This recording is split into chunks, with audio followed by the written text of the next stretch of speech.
성화는 시작부터 끝까지 계속 연결이잖아요. 그 성화를 들고 다음 주자에게 넘겨주고 또 그 주자는 그 다음 주자에다 넘겨주고 그 다음 주자에다 계속 넘겨준단 말이에요.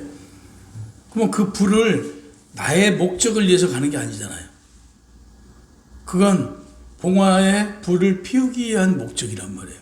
그러기 위해서 달려가듯이 세례요한은 오늘 성경에서 보다시피 메시아의 불을 전하는 사람이에요. 그래서 그는 불을 든 주자였어요.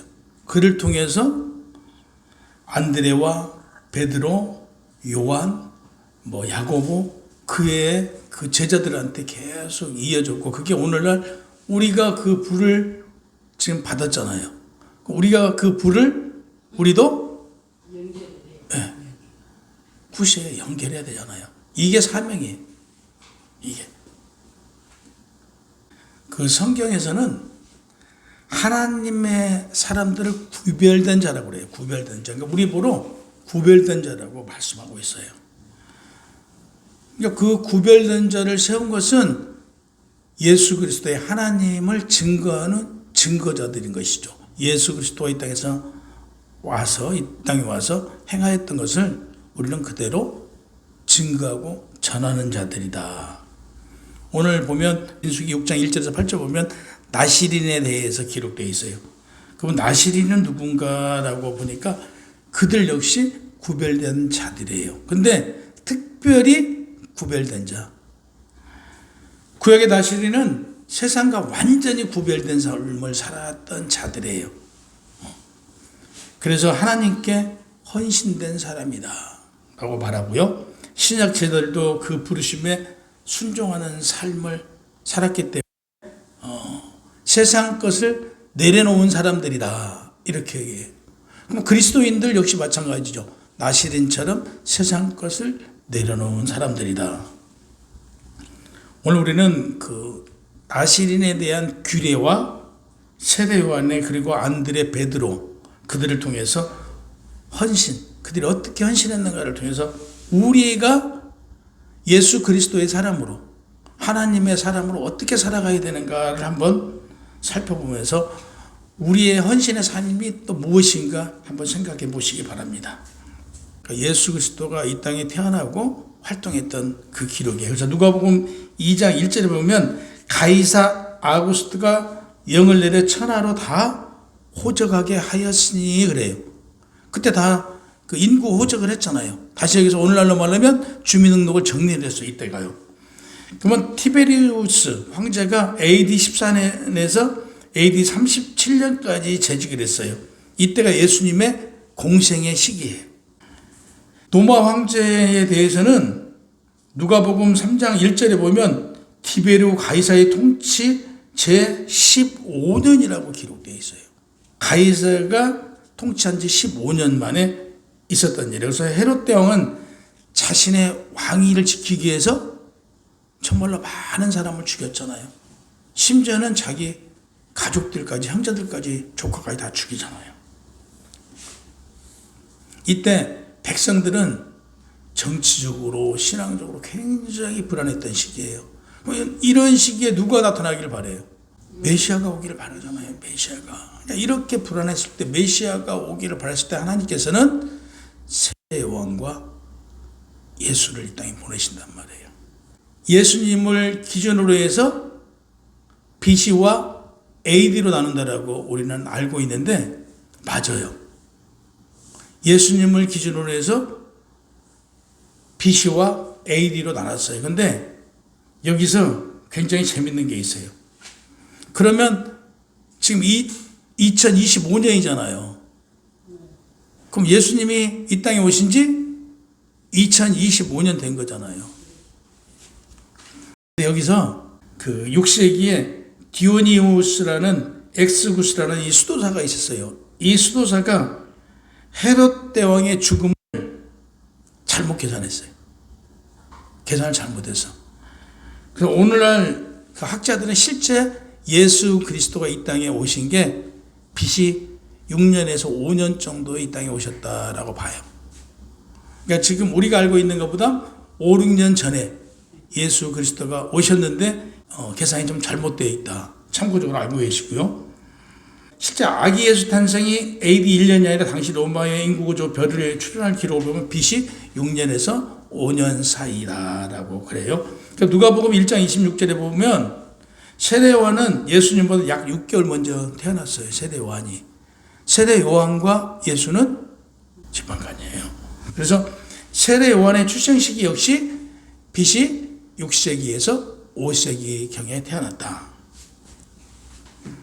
그러니까 예수님과 세례 요한은 헤롯 대왕의 통치 말기에 활동했던 사람들이라고 이렇게 기억하시면 돼요. 아까 말씀드린 대로 이때는 종교와 정치가 야합해서 이 백성들을, 국민들을 너무 힘들게 했어요. 로마의 헤롯이 정치적으로 매수가 돼가지고 심지어는 제사장까지도 교체해버려요. 누가? 왕이. 자기 사람들로, 자기의 입맛으로. 그래서 백성들한테 많은 걸 뺏고 이런저런 이유를 들어서 심지어는 죽은 아버지까지, 죽은 어머니까지, 죽은 조상들 것까지 돈을 내야 된다 해서 돈을 걷는 이런 그 세금의 제도를 만들고 그러니까 국민들을 거의 못 살게 만들었어요. 그렇게 힘들게 만들었어요. 그러다 보니까 이 억눌린 삶 속에서 살고 있는 이 백성들 것은 하루속히 구원자가 오길 바란 거야. 구원자. 이때 세례 요한이 등장을 해요. 그래서 광야에서 외치잖아요. 회개하라. 때가 되었다라고 그러잖아요. 그러니까 하나님께서는 때에 맞춰서 세례 요한을 보낸 거예요. 가브리엘 천사가 와서 얘기하잖아요. 아들을 주리라. 그의 이름을 요한이라 그래요. 역시. 근데 그가 많은 일을 구원하는데 일조를 한대요. 그래서 그가 온 것을 다들 좋아한다라고 이 얘기를 하고 있어요. 그러면서 하나님께 속한 삶을 살 것이다 라고 그랬어요. 그래서 세례 요한은 나시린의 삶을 살아요. 그럼 나시린은 첫 번째 뭘 금지했어요? 술을 금지했어요. 나시린들은 술을 안 마셨어요. 포도주를 먹지 않았어요. 이 포도주를 먹지 않는 것은 세상적 향락과 쾌락에서 멀리했다라는 얘기예요. 그래서 세상과 멀리했다. 두 번째, 머리카락을 자르지 않았어요. 머리카락을 자르지 않은 것은 하나님께 헌신한다는 이 표징으로 머리를 자르지 않았어요. 그래서 나시린들은 머리를 묶었어요. 이렇게. 세 번째, 시체를 가까이 하지 않았어요. 당시 시체는 부정한 것이라고 생각했어요. 이때는. 그래서 시체를 가까이 하지 않았어요. 그래서 부모가 그 소찬에도 안 갔어요. 이 나시린들은 그만큼 나름 정결한 삶을 살았다. 오늘날 우리가 나시린의 삶을 살아야 돼요. 오늘날 우리가. 그러면 그 나시린의 삶은 뭐냐면 그 육체적인 이런 행위가 아니고 문자 규례보다는 우리의 마음이 중요해요. 우리는 우리 마음에 우리의 속에 누가 계셔요? 하나님 계시잖아요. 그래서 우리는 마음이 더 중요하다. 신약에 와서는. 그래서 마음으로 삶이 구별된 삶을 살아야 된다. 그러니까 세상과 가치관과 타협하지 않아야 돼요. 또 하나님과 관계를 지켜야 되고 거룩한 표징을 삶으로 드러내야 돼요. 이게 현대 나시린의 삶이다라고 해요. 그럼 예수를 믿는 사람들은 어떤 삶을 살아야 돼요? 나시린의 삶을 살아야 되잖아요. 이 나시린의 삶에는 뭘 마시지 말라고요? 포도주를 마시지 말라고 그래요. 이 포도주를 마시는 것은 뭐 때문에? 향락, 세상과 합한 삶을 살기 때문에 마시지 말라고 했던 거예요. 그래서 신약에 와서 이 말씀을 적용해서 술을 마시지 말라고 그래요. 예전에 우리 그 대한민국에도 조선에도 그런 게 있었어요. 머리카락을 예전에 안 잘랐어요. 누가 준 것이라? 부모님이 준 것이라고 해서 안 잘랐잖아요. 그랬듯 이때도 역시 머리카락을 자르지 않았어요. 왜? 이건 하나님의 헌신을 표징하는 걸로 해서 머리를 안 잘랐던 거예요. 그러니까 이게 우리 조선에서만 있는 게 아니고 익히 하나님의 귀로 속에 있던 것을 우리 대한민국에도 우리 옛날에 조선에도 이런 걸 따랐던 거예요. 그 그리스도인이 구별된 삶이 무엇인가라고 봤더니 오늘날 그리스도인들은요 세상과 타협해요. 그리고 가장 좋아하는 게 뭐예요? 돈을 좋아해요. 돈을 좋아하잖아요. 근데 돈과 명예 이건 있어야 돼요. 돈이 없이 이 세상에서 자본주의 국가에 돈이 없이는 못 살아나가요. 근데 필요한 거 이상으로 예를 들면 사업가들이나 우리 상인들이나 뭐 공직자들이나 뭐 국회의원이나 예를 들어서 장관이나 대통령들이 필요 이상의 자기가 필요한 거 이상의 욕심을 부리면 결국에 그건 죄가 되는 거잖아요. 그러니까 필요 이상의 욕심은 죄가 된다. 내가 가질 거 내가 필요로 한 거 당연히 있어야죠. 근데 그 이상의 것을 정정당당하지 않게 이걸 원하는 거 이게 죄가 된단 말이에요. 그래서 절대적으로 그리스도인들은 돈과 명예 좋아하면 안 돼요. 자신의 이익을 위해서 남을 짓밟고 남을 희생시키고 이렇게 해서 돈을 버는 것은 하나님이 결코 좋아하지 않는다. 그래서 그리스도인들은 어렵고 소외된 사람을 돌아봐야 되고 돈은 하나님께서 우리에게 맡겨주신 것이지 내 것이 아니잖아요. 어차피 돈은 나가게 돼 있어요. 나한테 나가게 돼 있어요. 그래서 이걸 돈을 슬기롭게 잘 써야 된다. 요한은 누구를 위한 삶을 살았어요? 내 뒤에 누가 온다고요? 예수님 온다라고 그걸 외쳤잖아요. 나는 그의 신발끈조차도 베어줄 수 없는 그런 분이 온다고요. 그게 누구예요? 예수 그리스도를 말하고 있어요. 그러니까 그는 모태에서부터 성령이 충만했어요. 그가 세례요한은 누구에게 안수를 했어요? 예수 그리스도에게 안수를 했잖아요. 그 역시 태어날 때부터 이미 성령으로 충만한 자였다는 거죠. 그는 정말 세상과 철저하게 분리한 삶을 살았는데 그 증거가 허리에 가죽으로 만든 띠를 띄었어요.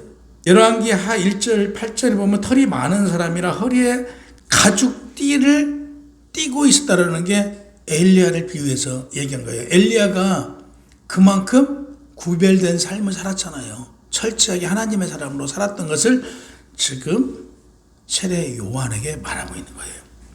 두 번째, 낙타털을 입었대요. 낙타털로 옷을 입었대요. 낙타털이 굉장히 거칠어요. 그게 뻣뻣해요. 네. 그는 불편했지만 그 옷을 입고 살았어요. 그러니까 화려함을 버리고 하나님의 사람으로 정결한 삶을 살았다. 욕심을 부리지 않는 삶을 살았다. 구별된 삶을 살았다. 하나님께 헌신한 삶을 살았다는 걸 표징하고 있는 거예요. 그래서 그는 헤롯 앞에서도 기죽지 않았잖아요. 엘리야도 그랬잖아요. 당당했잖아요. 하나님의 말씀을 전했단 말이에요. 세 번째, 그는 뭐를 먹었냐면요, 메뚜기하고 석청을 먹었잖아요. 그러니까 메뚜기는요, 구약에 보면 그 유일하게 곤충을 먹을 수 있는 것 중에 하나가 메뚜기예요. 그걸 먹은 거예요. 얼마든지 맛있는 밥을 먹고 맛있는 걸 먹을 수 있어요. 만들어 먹을 수 있지만 그는 먹지 않았던 거예요. 그건 하나님이 주신 자연의 것을 그대로 먹었던 사람이에요. 꿀이에요. 석청은요, 꿀. 네, 그 꿀을 그는 먹었어요. 그러니까 메뚜기와 석청을 먹었단 말이에요. 다시 얘기해서 오늘날로 말하면 맛있는 음식을 먹지 않았어요. 맛있는 음식을 먹지 않고 자연에서 하나님께서 주신 걸로 먹었어요. 그러니까 하나님께서 주시는 자연의 양식, 하나님께서 주시는 은혜를 공급받는 삶을 살았다 이거예요. 참 세례요한은 그 많은 군중이 그를 따랐어요. 그가 메시아의 행위를 할 수 있었어요. 오늘날로 말하면 이단적인 자기가 이단할 수 있었어요. 너무 많은 사람들이 그를 따랐기 때문에. 근데 그는 결코 그걸 받아들이지 않았어요. 나는 예수 그리스도를 예배하러 오는 자, 그러니까 메시아를 예배하러 온 자지 내가 메시아는 아니라고 분명히 말했어요. 이게 우리의 삶이에요. 우리는 누구를 위한 삶을 살아요? 예수 그리스도를 위한 삶을 살아야 된다. 그럼 오늘 본문에 안드레와 시몬이 나와요. 시몬은 베드로예요. 안드레는 베드로의 동생이에요, 동생. 근데 그가 지금 세례 요한이 잡혀가요. 동생의 부인을 자기 아내로 삼으니까 이걸 세례 요한이 왕이 잘못됐다라고 과감히 얘기를 해요. 그래서 결국에 세례 요한은 잡혀가요. 세례 요한이 잡혀가고 예수 그리스도가 이때부터 본격적인 사역을 시작해요. 이때부터. 이게 세례 요한이 이 잡혀가서 죽음을 당한 것 이 자체가 하나님의 예정이에요. 계획이고.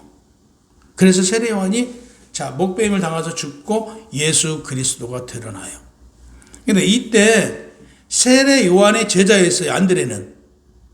안드레는 세례 요한의 제자였는데 세례 요한이 예수 그리스도를 믿으라고 그래요. 그를 따르라고 하니까 메시아를 만난 거예요. 안드레가. 만나고 나서 바로 달려가서 누구에게 복음을 전하냐? 자기 형 시몬한테 가서 내가 메시아를 만났다. 이 얘기를 해요. 보세요. 그들이 메시아를 만났다라고 이제 복음이 전파됐잖아요.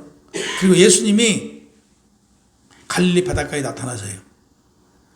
그래서 가장 먼저 부른 게 안드레와 베드로. 안드레와 베드로한테 나를 따라라. 내가 이제부터는 너희를 고기 잡는 어부가 아니고 사람을 낚는 어부가 되게 하리라. 그래요. 이때 이 안드레와 베드로는요, 던지던 그물을 버리고 바로 예수를 따라요. 그래서 복음은 전하는 자가 있고 그 말씀을 선포하는 자가 있는 거예요. 이게 복음이다. 베드로에 대해서 너무 잘 알잖아요. 예수님의 수제자들이었어요. 밤에 예수님께서 바닷길을 건너와요. 물길을 걸었을 때 누가 걸어가요? 믿음으로 베드로가 걸었어요. 근데 이 바람이 부는 것을 보고 무서워했어요. 무서우니까 물에 퐁당 빠져버려요. 그러니까 믿음은 그거예요. 믿음은 담대함이 그대로 나가야 돼요. 중간에 우리가 이게 무슨 얘기냐면 의심하는 믿음은 결국에 그런 결론이 나와요. 빠질 수밖에 없는 거예요. 구원은 확고한 믿음 속에서 구원은 이루어지는 거예요. 근데 그가 예수님이 부활하신 예수님을 만나고 어떻게 변해요? 설교자로 변한 거잖아요. 그가 설교자로 변해서 그 설교에 3,000명이 회심하고 예수 그리스도께로 돌아오잖아요. 이런 놀라운 역사가 나타난다고요. 그래서 안드레나 베드로는 하나님께 꼭 필요한 필수적인 존재들이었다라고 말씀드릴 수 있어요. 전승에 따르면 그리스에서 안드레는 십자가 처형을 받아요. 순교에 있어요. 십자가 처형을 받아요. 그럼 베드로는 어떻게 죽었다고요? 예수 그리스도가 십자가에 이렇게 죽으셨는데 나는 그와 같이 죽을 수가 없다. 그래서 거꾸로 매달음을 당해 죽었어요. 전승에 그렇게 기록되어 있어요. 전승에. 그러니까 베드로는 굉장히 충동적이었던 사람이에요. 베드로는. 그리고 열정적인 리더형이에요. 베드로는. 설교도 굉장히 잘했나 봐요. 베드로는. 언변이 좋았던 것 같죠. 그는 예수 그리스도의 사역에 있어서 중심에 있었던 인물이에요. 베드로는. 아까 말씀드린 그도 연약한 부분이 있어서 결국에 예수 그리스도를 부인하는 그런 일이 있었지만 결국에 부활하신 예수 그리스도를 만나고 나서 그는 즉각적으로 예수 그리스도의 참 제자로서의 역할을 잘 감당했잖아요. 우리가 오늘 세례 요한의 사역, 안드레의 사역, 이어서 베드로의 사역을 보면서 깨달아진 게 있어야 돼요. 깨달아지는 게. 그러면 지난주에 요한과 야고보서는 형제였어요. 김지사님. 그죠? 그러면 오늘 안드레와 베드로는 또 형제예요. 예, 이들도 역시. 근데 이들이 예수님이 나를 따르라 했을 때 어떤 반응이 나왔어요?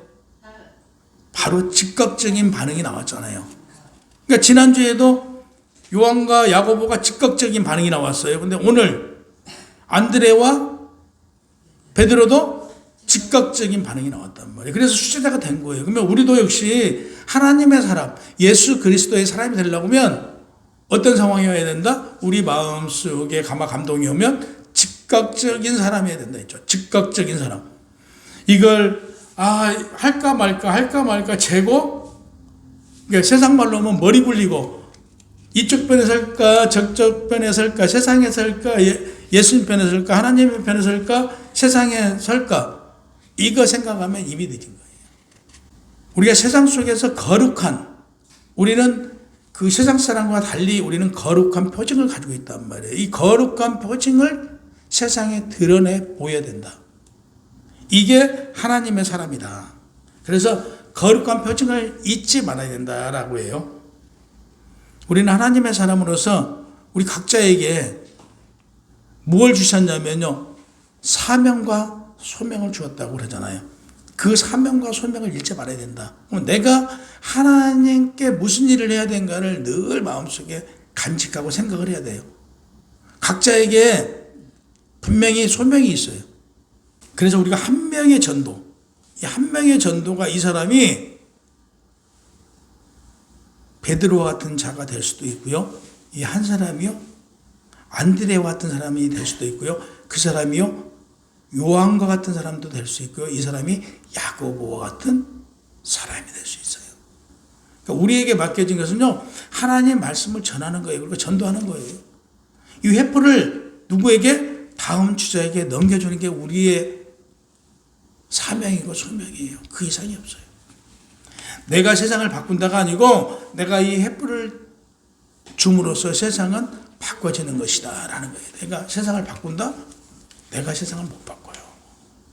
내가 이 횃불을 많은 사람들에게 주었을 때 세상을 바꿔지는 것이다.